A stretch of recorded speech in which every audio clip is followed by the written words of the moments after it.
de cette réunion, c'est une première assemblée générale sur la fac, donc c'est tout d'abord d'informer les étudiants de ce qu'il y a vraiment dans cette loi, puisque comme c'est un projet de loi qui est complexe, qui fait 150 pages, il y a besoin de prendre le temps d'en discuter et puis d'approfondir un peu les choses, et puis ensuite de discuter concrètement comment est-ce qu'on se mobilise contre ce projet, puisque l'idée c'est quand même de partir du principe que c'est un projet qui va à l'encontre de nos droits, qui va... Pourquoi? Parce que c'est un projet qui casse complètement le code du travail et le principe de défense des salariés qui est dans le code du travail.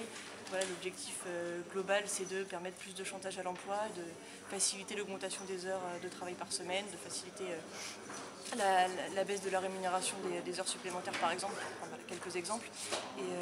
Et notamment chez les jeunes, ça va avoir des conséquences importantes. Le chômage il est déjà de 25%, donc forcément quand on demande à ceux qui travaillent déjà de travailler plus, il y a de fortes chances que ça libère encore moins de postes pour ceux qui n'en ont pas. Donc voilà, donc nous on pense que c'est important à la fois d'en discuter puis aussi de préparer la mobilisation contre ce projet.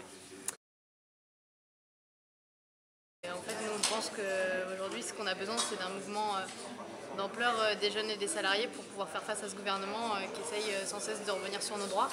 Et donc là c'est le début d'une mobilisation, on l'espère. Aujourd'hui, voilà, Le Mans c'est pas non plus une fac qui part tout de suite, on attend aussi un peu le résultat des autres assemblées générales pour pouvoir mobiliser, parce que bon, c'est une petite fac, il n'y a pas eu de lutte depuis de nombreuses années. Donc, Ce serait quoi, mobilisation? C'est des manifestations, c'est des blocus, c'est quelle forme ça peut prendre?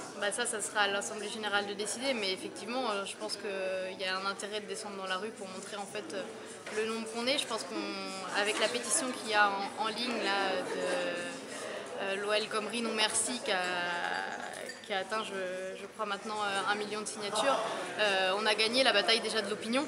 Et donc maintenant il faut descendre dans la rue, montrer qu'on est nombreux en fait contre cette réforme. Et puis après